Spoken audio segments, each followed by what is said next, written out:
दिल्ली से खबर, जहां दिल्ली के तुर्कमान गेट के पास आधी रात को एमसीडी का बुलडोजर एक्शन हुआ है। तुर्कमान गेट के पास फैज़े इलाही मस्जिद के आसपास अवैध निर्माण पर एमसीडी का बुलडोजर चला है। एमसीडी के बुलडोजर एक्शन के दौरान बड़ी संख्या में पुलिस बल मौके पर मौजूद रहा। बुलडोजर एक्शन के दौरान इलाके में तनाव भी देखने को मिला। दिल्ली सरकार के बुलडोजर एक्शन से अतिक्रमण करने वालों के बीच हड़कंप मच गया। तस्वीरें भी देखिए सामने आ गई है। देर रात दिल्ली में एमसीडी का बुलडोजर एक्शन। इलाके में धारा 144 लागू है, ट्रैफिक एडवाइजरी भी जारी की गई है, तो इसको तो लोगों के कन्वीनियंस के लिए हमने यूज किया है जी। जैसा ही मतलब एवरीथिंग इज फाइन। हमारा तो ये मकसद है कि मैक्सिमम लोगों को असुविधा नहीं होना चाहिए, इसलिए रात को हमने ये कराया जो सो दैट लोगों को असुविधा भी नहीं होना चाहिए।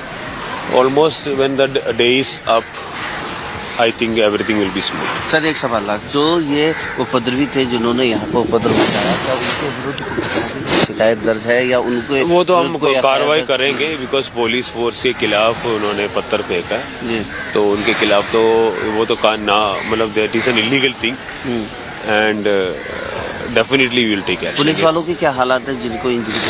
माइनर इंजरीज है, दे आर फाइन। उन्होंने वहाँ पे ये लोगों को पुशबैक करने के जो एफर्ट है उसमें ये इंजरी हुआ, तो उसमें अभी हमारे पास सीसीटीवी फुटेजेस, ड्रोन की फुटेजेस और बॉडी ऑन कैमरा की फुटेजेस की वेटिंग है। जैसे उसमें पता चल जाएगा क्या हुआ था और जिन्होंने किया था उनके खिलाफ सख्त कार्रवाई की जाए। सिचुएशन अंडर कंट्रोल है sir? 100% under control. Thank you sir. तो दिल्ली से खबर, जहां दिल्ली के तुर्कमान इलाके के पास बुलडोजर एक्शन हुआ है और रजनीश सिन्हा हमारे सहयोगी अपडेट के साथ जुड़ गए हैं। रजनीश, जिस तरह से फैज़े इलाही मस्जिद के आसपास जो अवैध निर्माण था उस पर बुलडोजर चला है, क्या इस कार्रवाई के दौरान किसी तरह का विरोध देखने को मिला? जी हाँ, देखिए ये कल के सुबह ये कार्रवाई की गई है और विरोध हुआ है। वहाँ पर कुछ लोगों ने पत्थरबाजी भी की है, थोड़े बहुत फोर्स का इस्तेमाल करना पड़ा है क्योंकि अलग अलग जोन में पूरे इलाके को बांटा गया था। तुर्कमान गेट के आसपास फैज़े इलाही मस्जिद का जो पूरा इलाका है वहाँ पर कई जगह अतिक्रमण था और उच्च न्यायालय के आदेश के बाद वहाँ पर एंटी इंक्रोचमेंट ड्राइव चलाया गया। पहले भी वहाँ पर एक बार वहाँ पर रेकी की गई थी, बातचीत की गई थी, लोगों का वहाँ विरोध था कि ये तोड़फोड़ नहीं होनी चाहिए लेकिन चूंकि अतिक्रमण था और न्यायालय का आदेश था तो उस आधार पर ये एंटी इंक्रोचमेंट ड्राइव वहाँ चलाया गया है। 10 से ज्यादा कंपनियां वहाँ लगाई गई थी, 9 जोन में पूरे इलाके को बांटा गया था और उसके बाद 17 से ज्यादा बुलडोजर वहाँ लगाए गए थे अवैध निर्माण को हटाने के लिए। तो वहाँ पर लोगों का विरोध देखने को मिला है क्योंकि तड़के सुबह ये हुआ, अंधेरे में ही कार्रवाई करनी पड़ी क्योंकि बार बार विरोध हो रहा था, लेकिन ये एंटी इंक्रोचमेंट ड्राइव चलाया जाना था।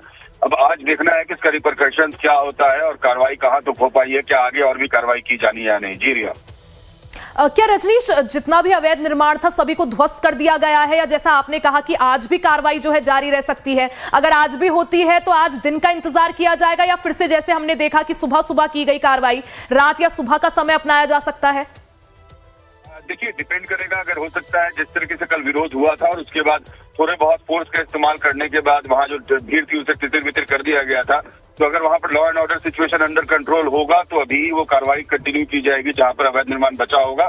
अगर वो कार्रवाई पूरी हो गई होगी तो वहाँ law and order situation maintain करने के लिए लगातार जो पुलिस बल के जवान है वो तैनात किए गए हैं और फोर्सेज वहाँ पर लगातार डिप्लॉय किया गया है। तो आज ये उम्मीद है कि इस पूरे इलाके को एक तरह से किले में तब्दील रखा जाएगा ताकि लॉ एंड ऑर्डर का कोई इशू ना उठे। रिया, बिल्कुल, यानी एमसीडी का बुलडोजर एक्शन देखने को मिला, हालांकि थोड़ा विरोध भी हुआ। विरोधियों पर किस तरह से एक्शन होता है वो भी देखना जरूरी होगा। रजनीश, आप नजर बनाए रखें। बहुत बहुत शुक्रिया जानकारी के लिए।